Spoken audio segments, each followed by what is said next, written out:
La scène est d'une rare violence.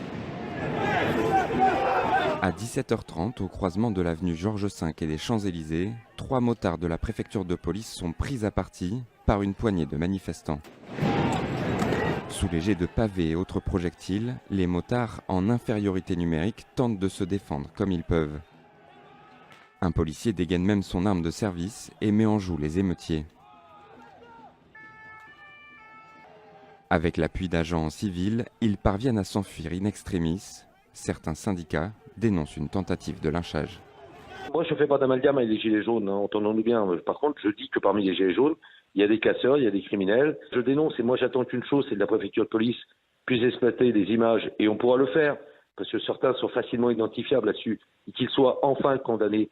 Bien qu'en situation de légitime défense, le policier ayant sorti son arme de service face aux assaillants devra justifier son geste.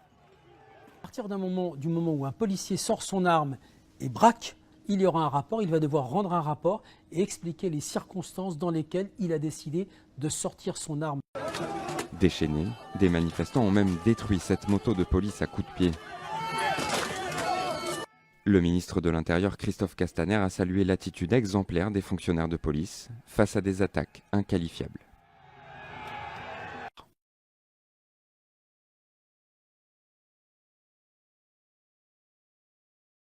Absolument, c'est une scène à laquelle on a assisté avec Anthony Brault tout à l'heure. Il était avant 18h, c'est au moment où la situation a dégénéré, quand les gilets jaunes ont commencé à descendre cette avenue des Champs-Élysées et à courir sur des CRS qui étaient obligés de faire demi-tour. Et ces motards se trouvaient sur une rue adjacente aux Champs-Élysées. Et à partir du moment où ces personnes, ces dizaines de gilets jaunes ont aperçu ces policiers qui étaient en difficulté, ils se sont retournés vers eux, ont commencé à lancer des projectiles, à les prendre à partie très clairement, et ils se sont jetés sur ces policiers à moto. Certains ont pu partir en trombe avec leur moto et vous l'avez vu, donc vous le voyez peut-être, un policier qui sort son arme pour essayer de se dépêtrer de cette situation. Un autre policier que nous avons vu qui n'apparaît pas à l'image était à terre un tout petit peu plus loin, le long du restaurant du Fouquet's, parce que cette scène s'est déroulée au Fouquet's et il a été exfiltré au dernier moment avant que cette foule de personnes qui voulaient s'en prendre au CRS n'arrive sur lui. On a vu des policiers en civil descendre comme ça l'avenue des Champs-Élysées,